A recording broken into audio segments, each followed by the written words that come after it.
మన కావలి సన్మనస్కులైనటువంటి దేవదూతల గురించి మన పునీతలు ఏమంటున్నారో తెలుసుకుందాం. పునీత అగస్టిన్ గారు అంటున్నారు, దీన యాత్రికులమైనటువంటి మన పట్ల మన కావలి సన్మనస్కులు చాలా జాగ్రత్తగా ఉంటారంట. మనపై జాలి చూపిస్తూ ఉంటారు.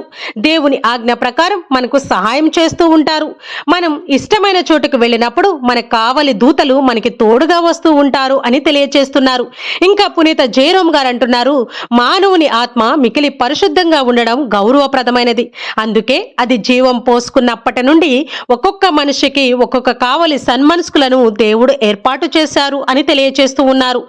పునీత బెర్నాడ్ గారు అంటున్నారు, పరిశుద్ధ సన్మనస్కులను మన స్నేహితులుగా చేసుకుంటే మనం ఎంత బలహీన పరిస్థితిలో ఉన్నా, ఎంత విచారకరంగా ఉన్నా, ఎంత పెద్ద ఆపదలు మనల్ని చుట్టుముట్టినా కూడా మన కావలి సన్మనస్కుల దూతల సంరక్షణలో మనకు ఎటువంటి భయము లేకుండా మనం సురక్షితంగా ఉంటాము అని తెలియచేస్తూ ఉన్నారు.